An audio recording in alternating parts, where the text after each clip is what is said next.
What's up, YouTube? You checking out the Frequent Flyer, and this is my review of the Protocol Slipstream. And this is the quad here.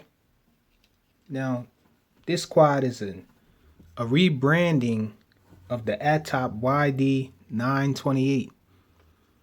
However, I think this looks better than the 928, the YD928, because of the color. Its colors, it's a really nice color scheme.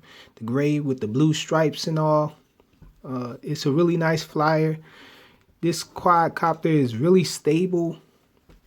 It's really steady. It holds a steady hover. It has a lot of nice flight characteristics. However, this quadcopter is a little slow on a yaw. Even for my taste, this thing is a little slow on a yaw. It banks really well. However, when you bank turning indoors, I find myself having to pull back a little because of its slow yaw. And another drawback with this quadcopter is it doesn't have any LEDs, only in the eyes. So no night flights with this. That was a disappointment for me. I really like night flying. You should know by now. Otherwise, this is a really nice quad. It flips really well. It flips well with the prop guard on it. It comes with this nice prop guard. It's easy to take off. It just snaps onto the motor mounts there. It's pretty sturdy. The prop guard actually works. However, it doesn't protect against the ceiling. However, the props have the props sort of had these little nubs on them, so you can hit the ceiling with it and it won't stop the props from spinning. So you can hit the ceiling with it. It has these nice little landing feet on it.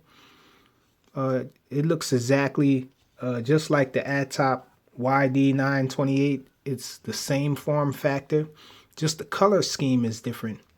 Another thing about this quadcopter that I thought was odd, there's really no effort to help us out with orientation with this quad. I mean, all the props are the same color.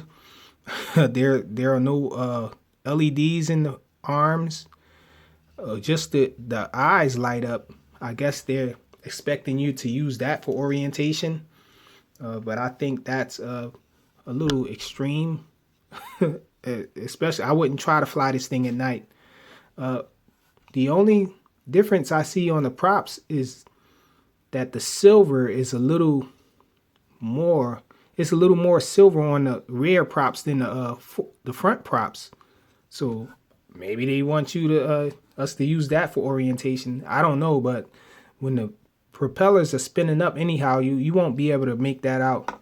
So that's just a couple odd things about it. However, it's a really nice quad. I think it flies well. This is the transmitter here. This transmitter is the same style transmitter that you get that I got with my ATOP Capricorn. I think it's the YD 715 or something like that, 718. Anyhow, this transmitter is really, it feels really nice. It has the rates here. There's a switch. However, it's supposed to have trims here for your yaw and your side flying and all. However, these knobs are not real. They're fake. And so here I have mine that I got with the Capricorn, and the knobs are real. It actually have knobs on there for the trims. So I thought that was pretty disappointing there, that there's no trims on this transmitter. So I find myself flying it with this. That way I can control all the trims and all. This thing is flying on the Skywalk protocol, so it's on the same protocol as the Cherson CX10, the original one, and the V252 Pro by WL Toys, among a few others that use that protocol. So you can fly with other transmitters. The transmitter takes 3 AAA batteries, just like the other one that I have. And it comes with a spare set of props It comes with a 250 milliamp hour LiPo and an instructions manual and this prop guard here. This thing does nice flips, and it flips well even with the prop guard on it. And one other thing I would like to say about the flight characteristics is this thing feels really light in the air when you're flying it, as compared to some of my other micros this size. It feels really light. It sort of feels like the JJRC Lightning UFO, the 1000A. However, this thing is nowhere near as maneuverable as that is. So especially with the yaw being as slow as it is, you can't fly it like you fly the 1000A. It doesn't fly that well, but it's a nice flyer though. So let's go check this thing out in flight.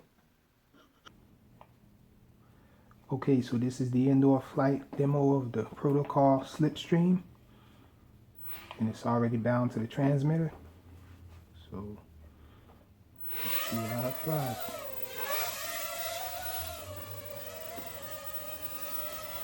Okay, we're on high rates now. Let me switch to low rates. This is low rates.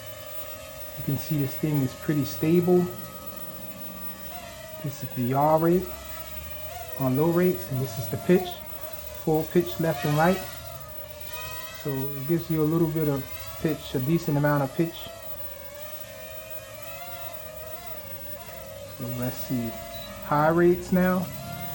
This is the yaw on high rates. Not much of a difference in yaw. However, the pitch is a lot stronger now. So just enough to fly nice circuits with this thing. It can bank well. The yaw is a little slow for my taste, but it's doable though.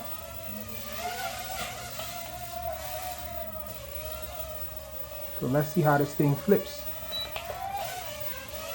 So you can see it flips well. Even with the prop guard on, it flips a lot better without the prop guard though. Actually, let's see how it performs without the prop guards. It's fairly easy to take them off, so why not? Just take them off real quick. Okay, so the prop guard is off now. Let's hand launch it. Okay, that's the flip there without the prop guards. So this thing is a pretty nice flyer. It's okay, not bad. However, the lack of LEDs on it, only in the eyes it has LEDs, is what stops me from really liking this quad. I think it would be a lot more enjoyable for me if it had LEDs for night flying. So pretty decent quad. No LVC warning. This thing just falls out of the sky. Really not even the eyes blink. So that's it. The Protocol Slipstream. Pretty nice quad. Thanks for watching.